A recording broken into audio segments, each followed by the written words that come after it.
How to rename a database in cPanel. Log into your cPanel account and you will be on this page.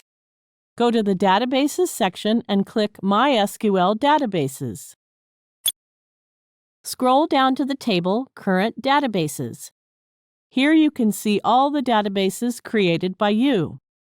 Click on the Rename button provided in the same row of the database you want to rename. For instance, we want to rename example_WP, then click on the Rename button.